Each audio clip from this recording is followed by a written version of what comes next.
Mais uma vez, o programa Diário de Oração aqui pela Rede Século XXI traz uma reflexão de um dos elementos, melhor dizendo, sobre a pessoa de Maria, aquilo que ela viveu, o que ela foi para cada um de nós, o que ela é para cada um de nós, obviamente.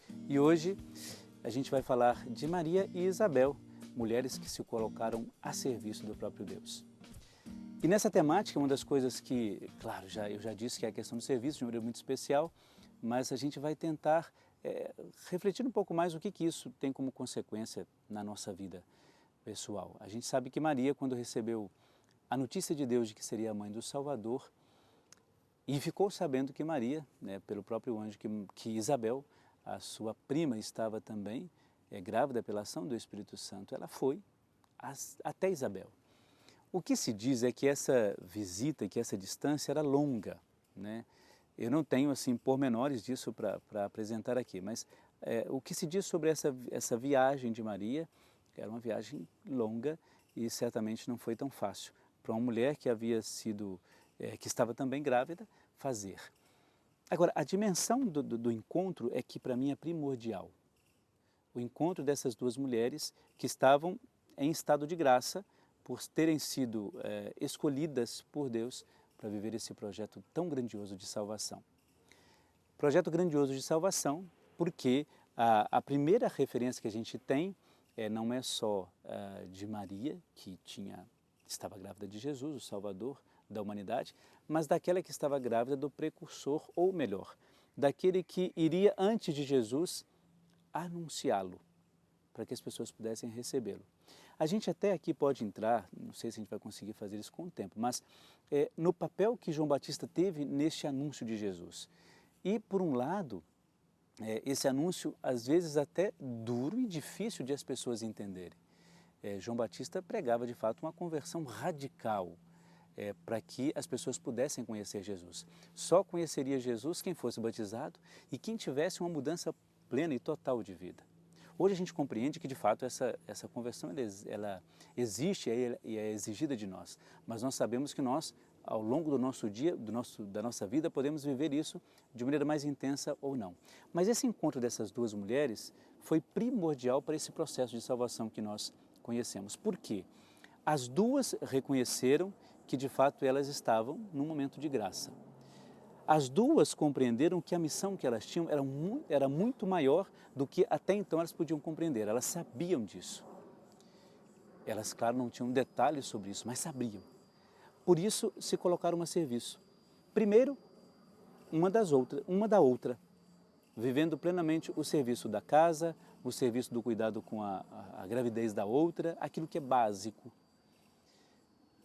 Mas, para mim, muito mais do que isso.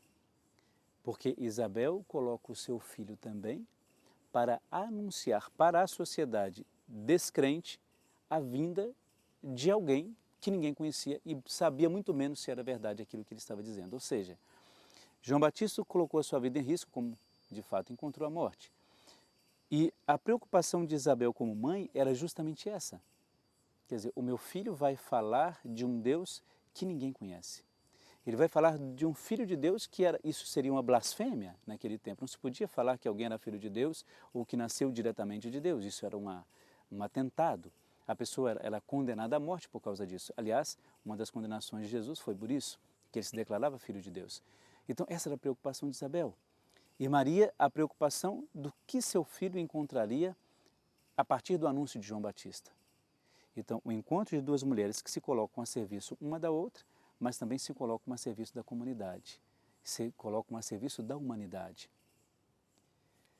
Eu acho que isso deve nos fazer refletir sobre a dimensão do serviço que nós prestamos onde nós estamos. A gente já falou aqui da fidelidade, da felicidade de Maria, das dores, mas essa dimensão do serviço que nós prestamos, do serviço que nos é pedido. E eu me refiro agora especificamente aos nossos trabalhos de comunidade, nas nossas paróquias, claro, onde quer que a gente esteja, mas de uma maneira especial para isso. O serviço que essas duas mulheres viveram, que espaço que isso encontra no nosso coração, na nossa vida, e quando nós vamos agir na nossa comunidade, como que isso é apresentado por nós, ou como que as pessoas veem esse serviço dessas mulheres em nós. Então, um dos elementos que nós temos da nossa reflexão de hoje é isso. o encontro de Jesus e João Batista, o encontro de Maria e Isabel, e como que isso também se encontra na nossa vida. Como que te dá esse espaço para a dimensão do serviço que elas viveram? Isso é para nós um momento de alegria, isso é um momento para nós de tristeza, isso é um momento para nós de arrependimento. Como é que a gente vive tudo isso? Então, por isso que na nossa reflexão vamos buscar, a partir das coisas concretas, claro, do nosso dia a dia, como é que essa dimensão do serviço acontece? No seu dia a dia mesmo, nas coisas mais simples, ou mais vulgares, nas coisas mais ordinárias, que eu digo do dia a dia, do cotidiano. Como que você vê nessas coisas a sua dimensão do serviço? Você, de fato, procura isso? Eu, como padre, procuro isso nas liturgias que eu preparo, nas orações que eu faço, eu procuro isso. Eu dou uma dimensão real do serviço, que de fato ele merece. Por isso que vale a pena hoje, a partir dessas duas mulheres consagradas, agraciadas, buscar essa reflexão do serviço. Até que ponto eu sou um homem do serviço, uma mulher do serviço, um filho, um pai, um marido, uma esposa, que vive de fato a dimensão do serviço. Fique agora então com a nossa consagração à Nossa Senhora.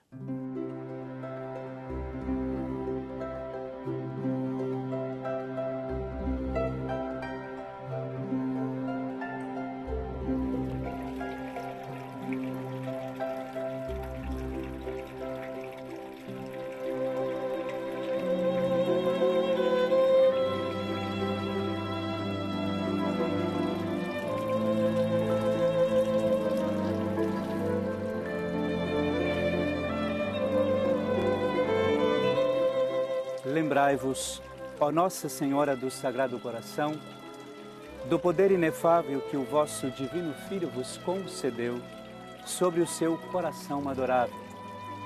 Com a maior confiança em vossos merecimentos, nós vimos implorar a vossa proteção. Ó Celeste Tesoureira do coração de Jesus, daquele coração que é o manancial inexaurível de todas as graças e que podeis abrir a vosso bel prazer, concedei-nos, vô-lo pedimos, os favores que vos suplicamos. Não podemos receber de vós recusa alguma.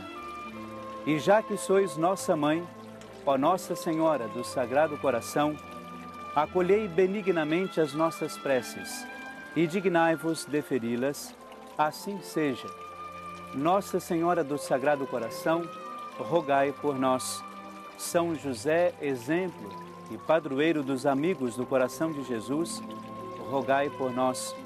Santa Margarida Maria, rogai por nós.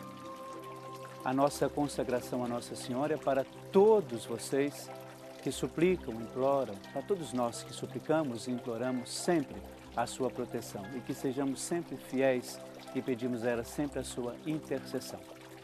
A bênção de Deus Todo-Poderoso, o Deus que é Pai, Filho e Espírito Santo. Amém.